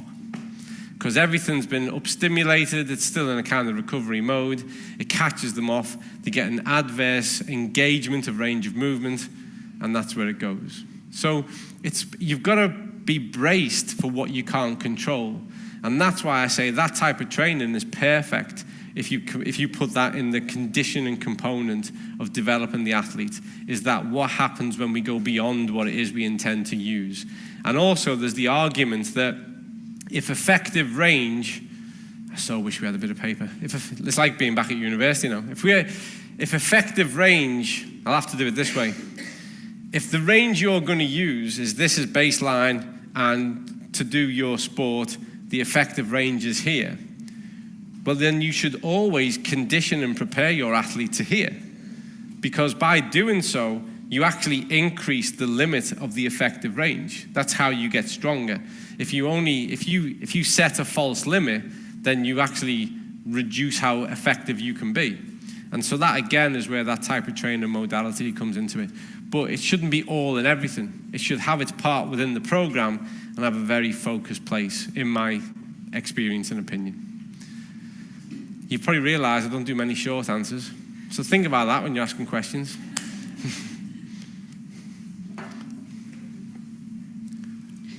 Labdien, es gribēju pajautāt, kā mainījās. Hello, I wanted to ask about pH level. Did you research that? When the muscle is actively moving. Sorry, I need to listen to translation. I apologize, I know one language, not even particularly well. Sorry, go again. So I wanted to ask a question. Did you study also pH level? Because as we know, the more actively the muscle moves, lacto acids are produced. Omega-3, how this pH level changes? Yeah, that's a really good question. And we measure that in sport. We obviously don't measure it in the context of, does everyone else, I'm assuming that you all understood that question. Yeah, obviously you do. It's only me that doesn't understand Lithuanian, Latvian. So PhD measures are interesting, and there's a lot of research in the area of omega-3 and the impact on pH, because actually, and it might be a little bit differently to how you're posing the question, so changes to pH, and particularly the onset of lactic acid, is a key metabolic factor within the muscle, because the muscle will use lactic acid as a form of energy. It's only when lactic becomes so intense that it, for want of a better word, and any biochemist in the room, I apologize, it kind of chokes the muscle. And that's the point at which there's exercise cessation, and those active components of homeostasis kick in to readdress pH. And as everyone will know who's informed in this area, the body is continually regulating pH in order for it to be at the level it has to optimize function and life. And so what omega-3 is a component of, when you look at the reduction of muscle soreness, and when you look at those muscle kinetics, for want of a better word, is typically what you will see is a prolonging, because of the increased oxygen kinetics, you see a prolonging of the period at which the pH is under control. So you delay the onset of the lactate. Also, that's more really interesting is you see faster clearing out of lactate afterwards. So you get acute mobilization of recovery that is enhanced, and you get a delay of the onset. So the evidence to date, and again, in fact, my slides are totally gone. On one of the slides, or at least two of them, there was reference to the study group, which is McGlory. So McGlory. The McGlory study group, who are out in Canada, have a look at their research, because a huge amount of their research is focused on that element, which is looking at the impact of lactate, pH modulation through omega-3 strategies. But the overall indication, just to summarize, is you delay the onset, and you're faster, because of the increased oxygen kinetics, faster recovery in the wake of it. Now that this has arrived, no one will ask me a question that requires me to use it, promise you. So I might just do it anyway. Thank you for your question. Thank you. May I? Yes. Thank you. I have a question regarding the protein intake. And I want to, let's say, have two parts of the same question. I am physically active, training, functional trainings mostly. And I have those smart weights where they show me that I have to increase my protein intake. And I would say it's not the first time I have this concern if I have enough protein for the exercises I'm doing. And I have tried to build my food with awareness, what I am eating. So I'm on the full health protocol as well.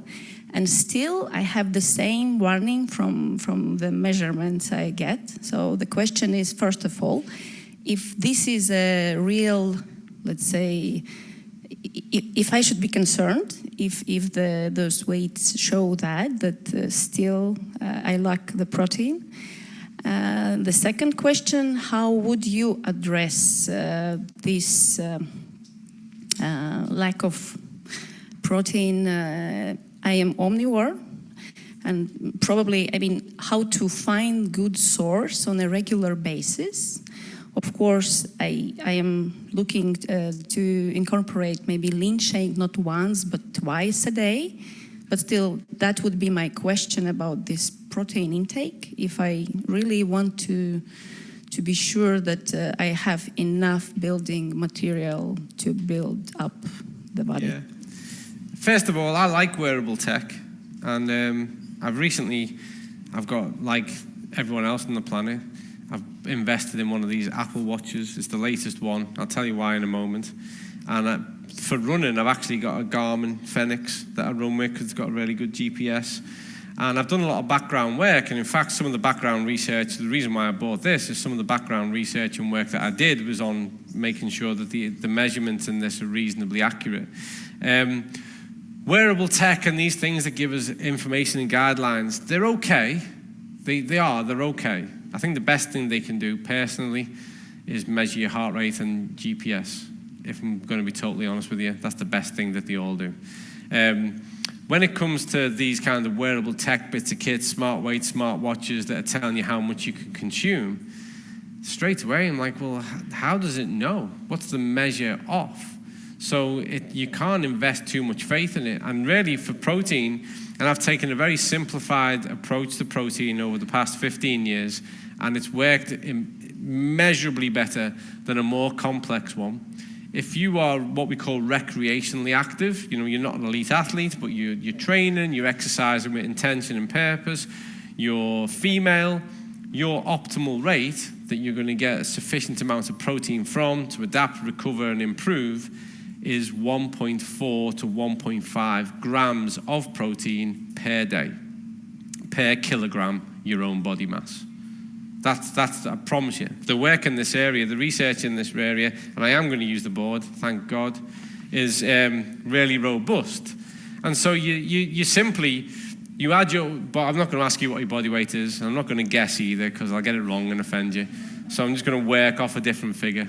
So if you were to say the body weight is 70 kg, and then you times this by, let's say, 1.5, so that you can determine, therefore, then, what it is that it's going to be. So that's going to approximately come out 135 grams of protein per day that you need to get, total protein.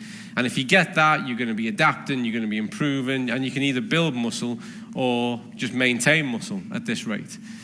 So then you go, right then, what's the best way of doing this? And there's a ton of people making product who are saying 30 grams of protein in this one package.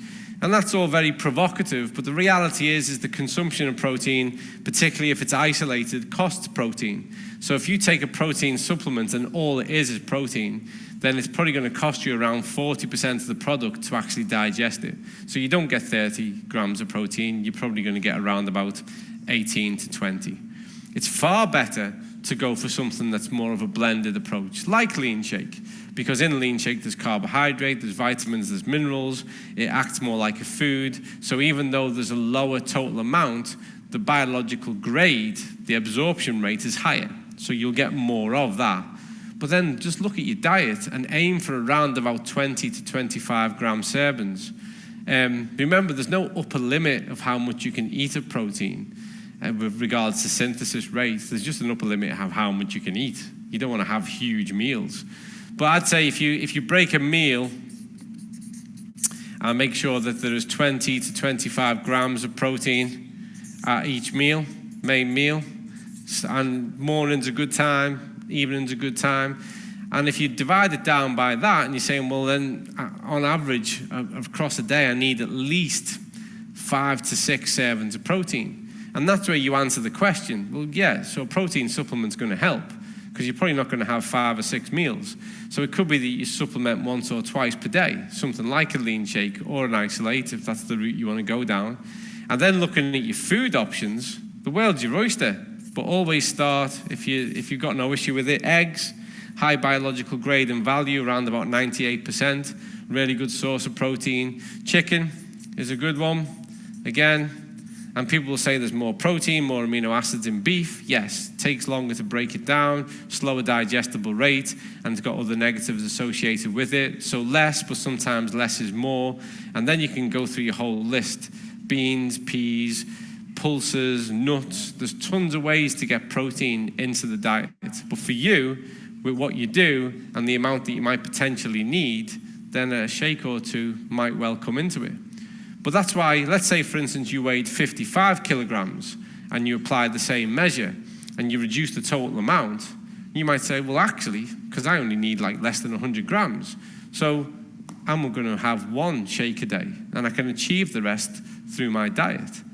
Don't always assume you need to have a supplement, but a supplement can make it easy, so long as it's an intelligent supplement.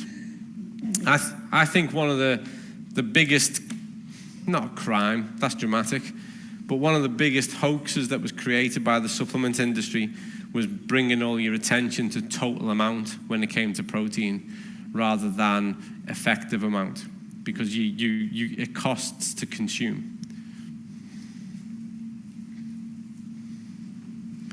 Добрый день, меня зовут Виктор. Я тот маленький процент, о котором вы говорили, да. Я... Give me a moment. Okay. Добрый день, меня зовут... Hello, my name is Victor. I'm that small percentage you spoke about. I'm a coach, a trainer in sports gymnastics and in fitness trainer. So I will have 2 questions as I work in 2 areas. The first about gymnasts. What could you say about their development? Because there is strength, stretch, endurance. How do we combine all of that? And the second question is about fitness. How to work with customers who have heart problems, how to control a different age from children to 80, 90 years old. Thank you. Great. Interestingly enough, believe it or not, one of my oldest friends and colleagues is head of human performance for British gymnastics. And it's just been up in Liverpool recently. They've had a big competition by us. I've done a little bit of work in gymnastics, but I'm going to bring you back to some core basics. So the question is about different demands and how you prioritize them. And remember that the idea of current training, where you're going for 2 outcomes at the same time, means that you can achieve improvements, but they will come at a compromise. So the thing to do, and you know this, but I'm going to talk you through it, and it might be benefit to the rest of the room, is your periodization. And so what you're going to look at is you're going to look at your competitive cycle and when it is you need to peak, and then that's the whole holistic outcome of what the gymnast is capable of. So you have to do your individual needs assessment. So individual needs assessment. So you look at your individual and you break down which of the components, whether it's strength, endurance, flexibility, aerobic tolerance, which is their most lacking area, and which is the one that you think is going to make the biggest contribution to an improvement of them in total. And then you plan out your year on your X and Y axis here, and you've got your 1, 2, 3, 4, 5, 6, 7, 8, 9, 10, 11, 12. So you plan out your year. Against the year, you're going to put your competition. So let's say this is Jan, and that's December, and you might say, right then, down here, I've got a competition 1, and then down here, I've got competition 2. So these are the times that I need to peak, and you see what time you have in between and what it is you need to achieve. Now, you might think, right then, the first thing, I need to build some strength into the athlete. And so what you do is you have a programmed, periodized plan in order for strength to peak.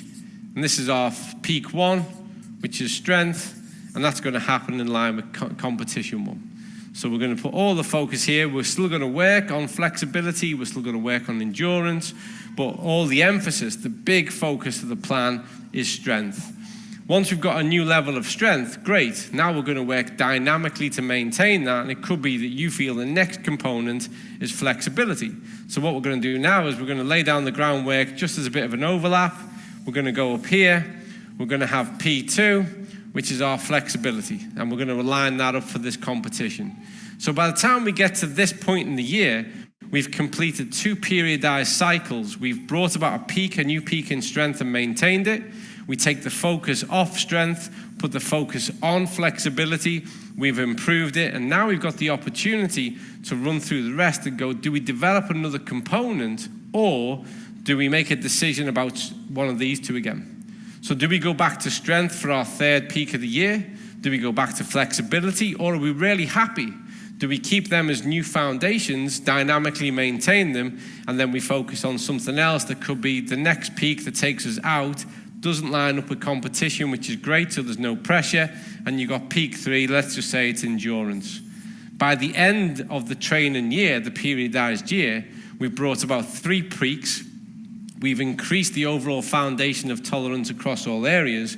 And going into year 2, we've got a more robust athlete, and we might need to reconsider that and say, right then, well, how are we going to start off this year? Gymnastics is an Olympic sport, so I know that you work to 4-year cycles, and that's how your planning should always be. What you achieve in 1 cycle, 2 cycle, 3rd cycle for your peaking cycle. The cycle that people might not be aware of is Worlds, because Worlds is where you qualify for the Olympics. So it could be that it's 6 peak towards Worlds, and then 5 peaks towards the Olympics.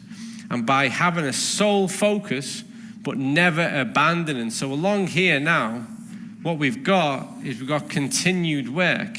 Now, for peak 1, which is strength, most of my focus, but I know that peak 2 is going to be flexibility. So my underlying work means that endurance is the second consideration and flexibility is the first consideration underneath strength. When I get to here though, I've developed strength and I want to focus now on flexibility, and I know this is coming my way.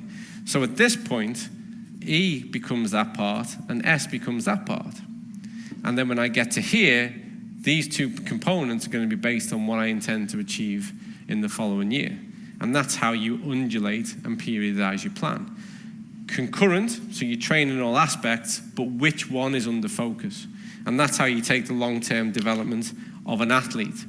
Now, the second part of the question, if I'm right, was about just general fitness clients and dealing with people. Was that with regards to heart rate and response under challenge? Was that due to like people who are dealing with heart issues? Yeah, dealing with heart issues.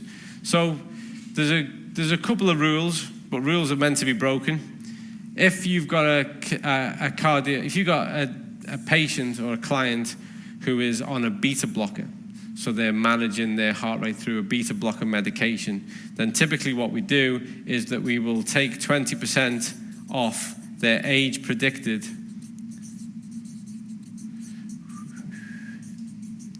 heart rate max. And then what you do to determine heart rate max, there's the Carvenan theory, which is 220 minus age equals estimated heart rate max.